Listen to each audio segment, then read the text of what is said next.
আজকে তোমাদের কাছে দারুণ মুখরোচক একটা স্ন্যাক রেসিপি নিয়ে এসেছি।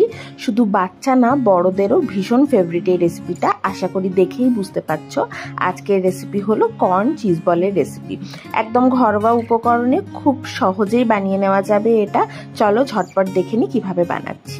কর্ন চিজ বল বানানোর জন্য প্রথমেই নিয়ে নিয়েছি আলু। আমি যেহেতু একটু পরিমাণে বেশি বানাবো তাই আমি এখানে 5টা বড় সাইজের আলু সেদ্ধ করে এরকমভাবে গ্রেট করে নিয়েছি।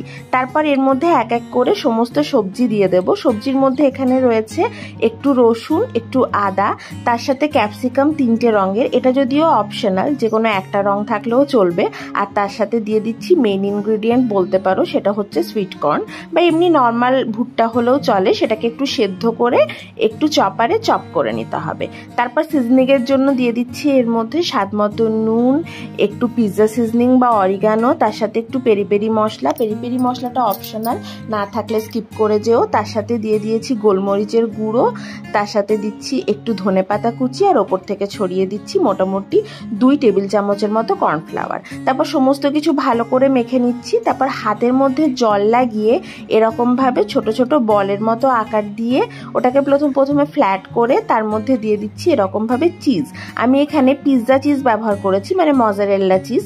নর্মাল চিজ ব্যবহার করলেও হয়, কিন্তু নর্মাল চিজের যে পুলটা, মানে যে সুতোর মতো যেটা বেরোয়, সেটা আসে না, তাই মজারেল্লা চিজ ব্যবহার করেছি।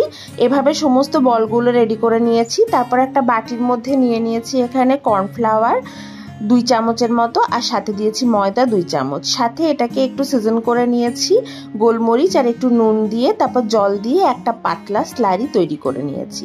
এদিকে আরেকটা বাটিতে নিয়ে নিয়েছি আমি এখানে বিস্কুটের গুঁড়ো বা ব্রেড ক্রামও ব্যবহার করতে পারো তোমরা। তাকেও একটু সিজন করে নিয়েছি, একটু গোলমরিচের গুঁড়ো, একটু পিৎজা সিজনিং আর একটু নুন দিয়ে। তারপর এক একটা করে বল নিয়ে প্রথমে এই কর্নফ্লাওয়ার আর ময়দা স্লারিতে ডুবিয়ে সেখান থেকে তুলে সোজা বিস্কুটের গুঁড়োর মধ্যে দিয়ে দিতে হবে। আর বিস্কুটের গুঁড়োর মধ্যে এটা খুব ভালো করে কোট করে একদম বলের শেপ দিয়ে দিতে হবে, মানে একদম গোল শেপ দিয়ে দিতে হবে। ঠিক একই রকম ভাবে আমি সমস্ত কর্ন চিজ বলগুলো প্রথমে তৈরি করে নিয়েছি। তারপর এটাকে ভাজার পালা। ভাজার সময় আর কিছুই না, কড়াইয়ে তেল নিয়ে গ্যাসের ফ্লেম মিডিয়ামে রেখে তেল গরম হয়ে গেলে এক এক করে চিজ বলগুলো ছেড়ে দিয়ে একটু সময় নিয়ে উল্টে পাল্টে বেশ লাল লাল করে ভেজে নিলেই আমাদের কর্ন চিজ বল কিন্তু একদম রেডি হয়ে যাবে। কেমন লাগলো আজকের এই কর্ন চিজ বলের রেসিপি অবশ্যই জানিও।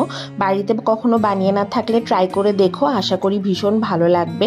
পার্টি আইটেম হিসেবেও কিন্তু এটা ভীষণ হিট, তাই বাড়িতে যে কোনো ছোটোখাটো অনুষ্ঠান থাকলে অবশ্যই এটা বানিয়ে দেখতে পারো।